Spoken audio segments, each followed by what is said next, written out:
بسم اللہ الرحمن الرحیم، السلام علیکم۔ اپنے نئے ولاگ میں آپ کو خوش آمدید کہتا ہوں۔ تحریک لبیک اور حکومت کے درمیان معاہدے کا آج دوسرا روز ہے۔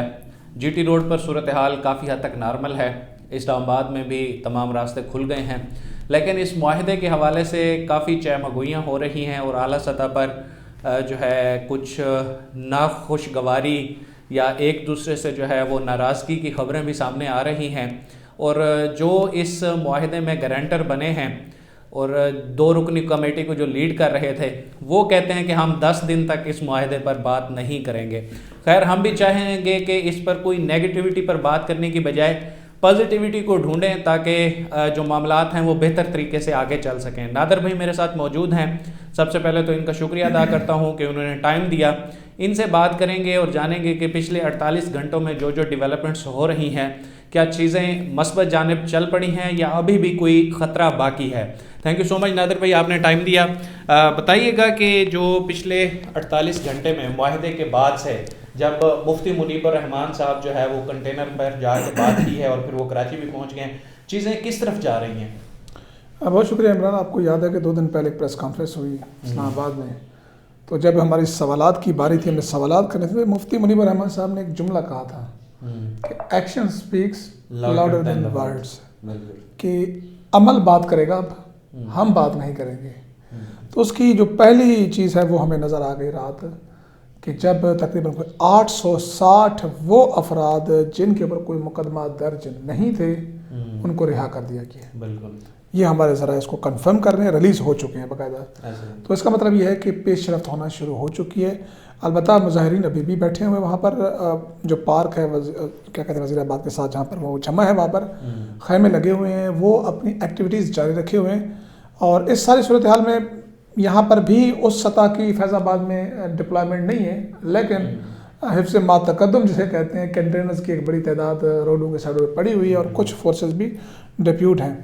تو جہاں تک آپ نے بات کی کہ کچھ لوگوں کو پریشانی ہے اس پہ، اچھا مزے کی بات ہے کہ جب وہ سڑکوں پر تھے تب بھی پریشان تھے، اب وہ واپس جا رہے ہیں تو اب بھی پریشانی ہے۔ تو ان کا مسئلہ بس اصل میں ان کو میں کہتا ہوں خونی لبرل مافیا۔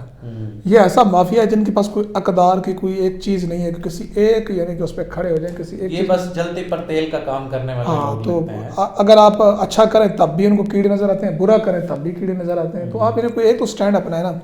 ابھی مطلب یہ ہے کہ کہہ رہے ہیں کہ جی جمہوری حکومت فلاں یہ ہو گیا وہ ہو گیا۔ بھائی معاہدہ ان سے کس نے کیا؟ ہم تو سمپل سوال کرتے ہیں، نومبر 2020 16 نومبر کو معاہدہ کس نے کیا تھا؟ حکومت نے۔ کس کے دستخط تھے؟ بریگیڈیئر اعجاز شاہ صاحب، نور اللہ قادری صاحب، ٹھیک ہے، اور باقی ان کی طرف سے بھی دیکھ رہے ہیں۔ پھر 3 ماہ کی ایکسٹینشن کس نے مانگی؟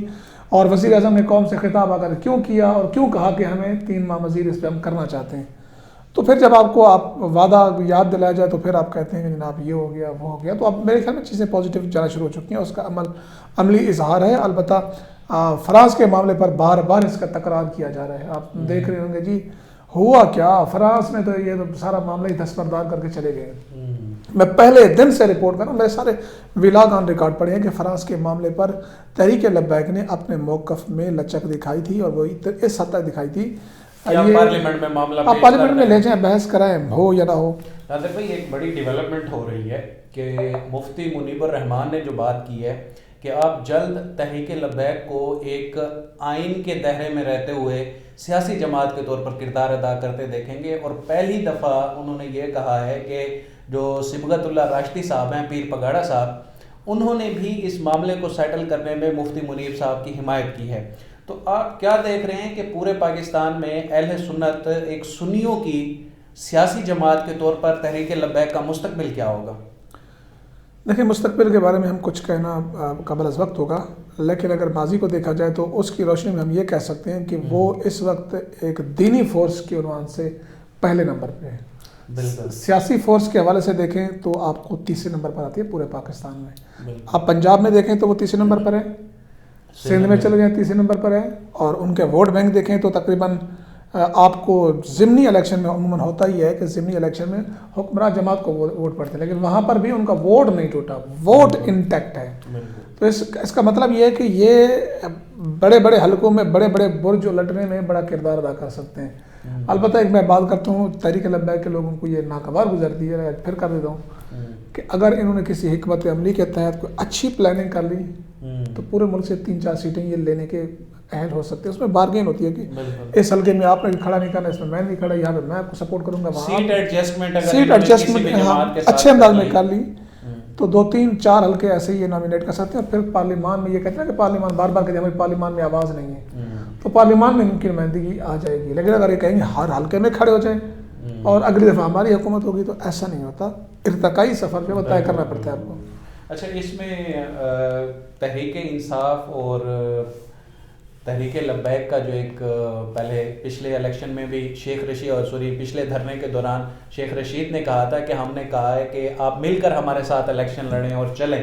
لیکن یہ جو 5-6 دھرنے ہو چکے ہیں اسی حکومت کے دور میں، اور پھر حکومت کے ایک اپنے ٹیکٹکس ہوتے ہیں، انہوں نے بھی چیزوں کو جو ہے معاملات چلانے ہوتے ہیں، تو وہ ایک حد تک بگاڑ گیا بھی صحیح. تو کیا آپ کو لگ رہا ہے کہ پنجاب میں نون لیگ کا مقابلہ کرنے کے لیے اگلے الیکشن میں تحریک لبیک اور پی ٹی آئی کا کوئی سیٹ ایڈجسٹمنٹ کا معاملہ ہو سکتا ہے سیاست میں؟ کیونکہ کوئی چیز حرف آخر نہیں ہوتی. ہم نے دیکھا ہے کہ جو بالکل ایک دوسرے کے جان کے دشمن بھی تھے، لیکن جب پولیٹیکل معاملات آئے ہیں تو وہ مل بیٹھتے ہیں. میرے خیال میں چیزیں بہت آگے چلی گئی ہیں. اگر یہ معاہدے پہ عمل کر دیتے تو پھر شاید اس کا امکان موجود تھا، لیکن ابھی مجھے سر دست ایسا کوئی امکان نظر نہیں آتا. حرف آخر سیاسی جماعتوں میں ہوتا ہے، لیکن یہ یاد رکھیے گا کہ یہ ایک مذہبی جماعت ہے.